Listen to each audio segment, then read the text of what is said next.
Hey, what's up, guys? Tyler here with Secureteam. We have a lot of stuff to get to today, along with some very strange things, and that's what we're going to talk about first. What's the best way for me to explain this? There have been news reports that have come out of Australia, and I've gotten multiple emails about this, where apparently an entire family has gone insane, and I mean that literally. So these news reports have come out about this family. It's called the Tromp family. That's T-R-O-M-P family. And this is a normal, healthy, successful family. Just your normal, happy family. And authorities went to their home and discovered that their house was empty. It was unlocked. This beautiful home of theirs, I guess it's on a farm, and they found the house empty and unlocked. And it would appear that the family, all 5 family members, the husband, the wife, and their 3 adult children, 2 sisters and a brother, had all picked up, got in the car, and fled.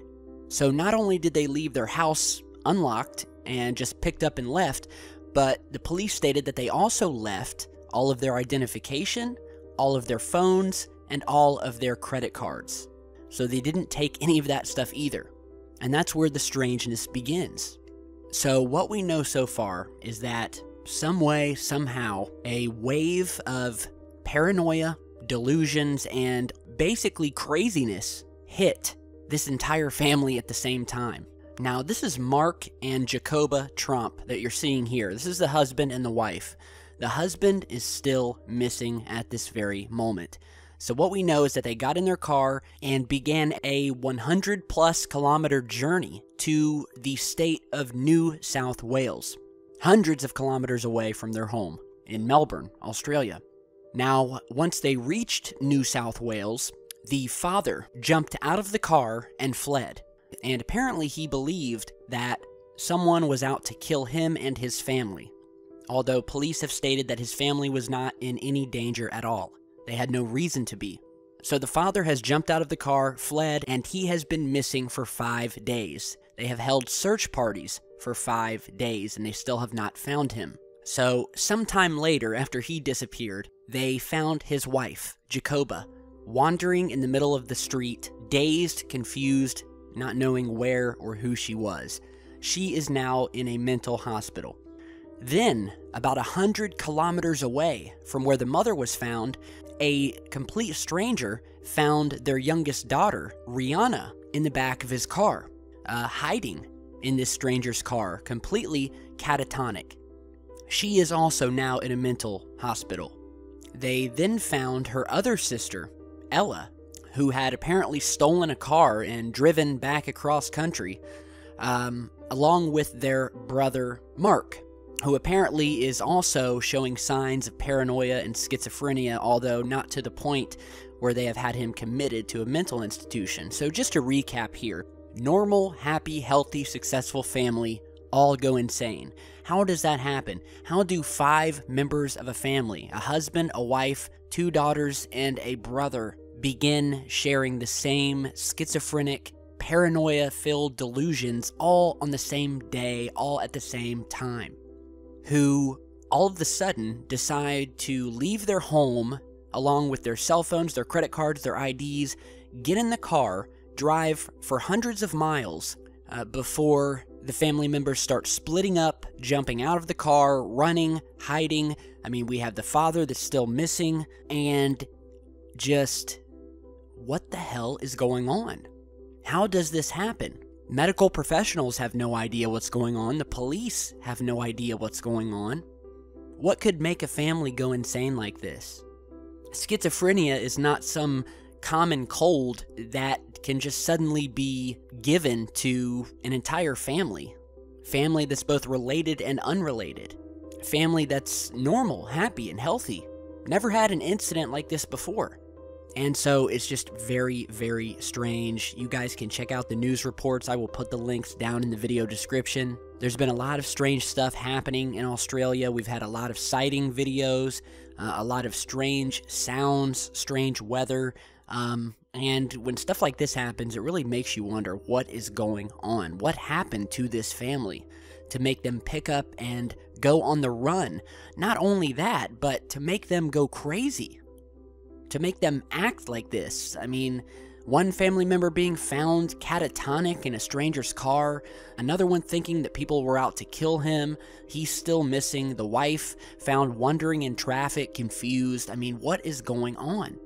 So, you know, my heart goes out to this family, but really, really weird. Let me know what you guys think. Now, on to some other news. On to some other news, and we'll kind of lighten the mood here a little bit. We have some new images here of Jupiter's North Pole taken by NASA's Juno spacecraft, this probe that they've sent out there that's been encircling Jupiter, taking some amazing photos. And these are the first photographs that have ever been seen of Jupiter's North Pole, as you're seeing here.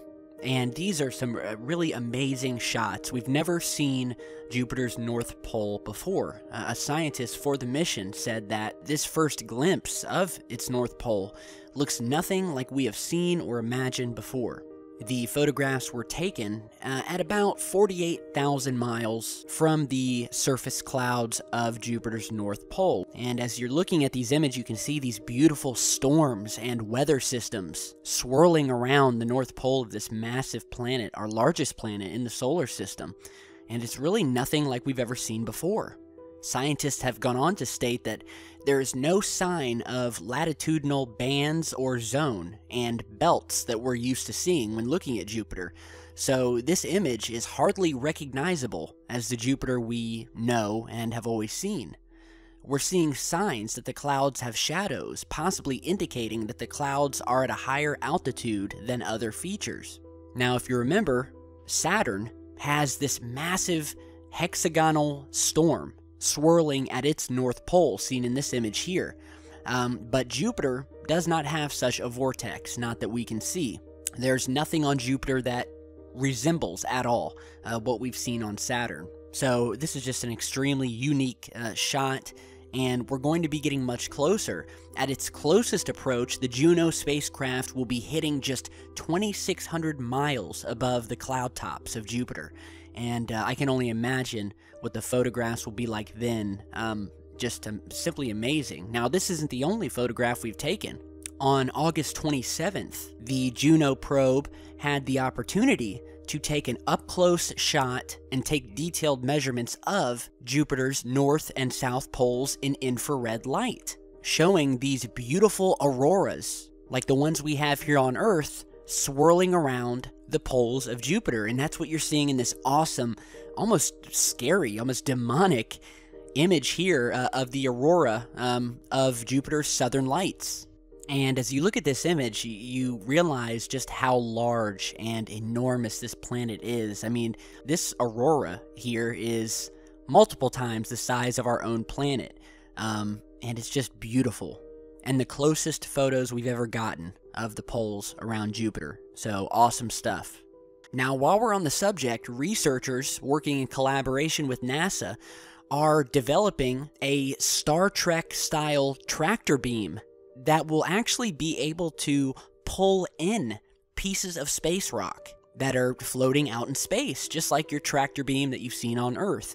And this tractor beam light system that they're going to be using to capture these objects, again, using just light and light only, are able at this point only to move objects about a centimeter. And when this thing is developed, it's going to be able to capture, hold, push, and pull objects using beams of light over distances of miles. So this thing's going to be really awesome in terms of catching asteroids, comets, and other things in space and kind of pulling them to the spaceship. You know what I mean? It's going to be pretty cool. And on the space travel front, scientists are also developing a propulsion technology that will be, believe it or not, faster than light.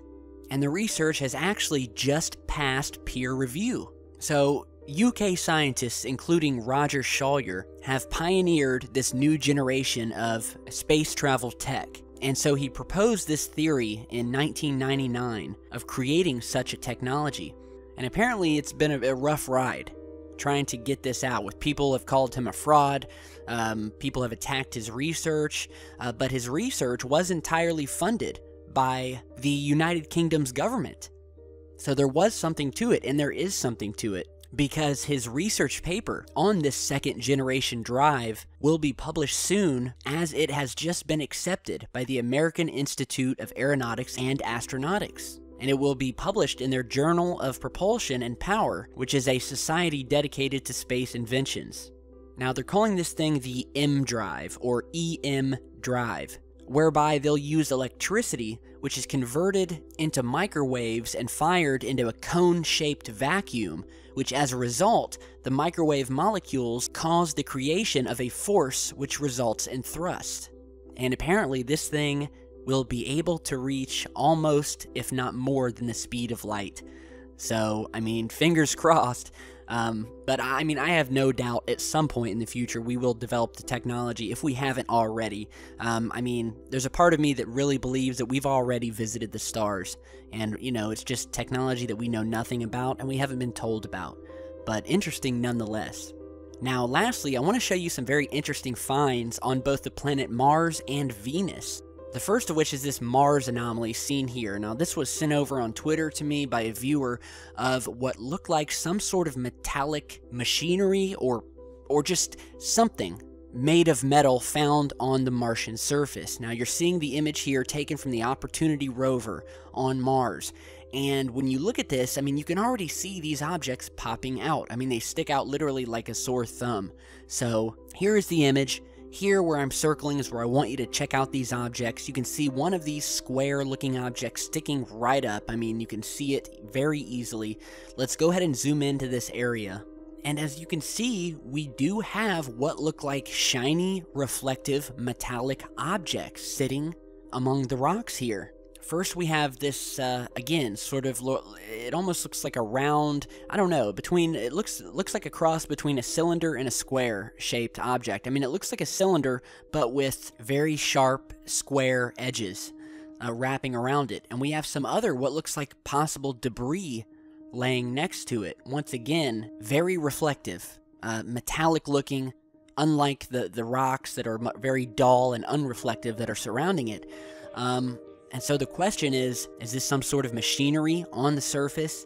Are these more ruins that we found? Because as we've talked about before, Mars was at one point much like Earth. It was a habitable planet, and we have seen signs that there was at some point a worldwide cataclysm, a war, if you will, that destroyed everything, but we have been finding bits and pieces, relics and ruins of what used to be there. Now, on to planet Venus, which is a planet we seldom really talk about. Although we have discovered anomalies on the surface of Venus in the past, we've been sent over some new images that look to show what look like installations of some sort. You're seeing the image here, taken from the Venus Global Mapping application. And if you look closely, and this was pointed out to me, we sort of see what looks like a long installation or platform that's stretching across the surface here that definitely has some sort of square right angles to it, like you would see from buildings, like if you're looking at an installation, a military installation or base from an airplane, where you get these sort of long landing strips, long buildings. And here is the installation circled, just so you guys can see what I'm talking about.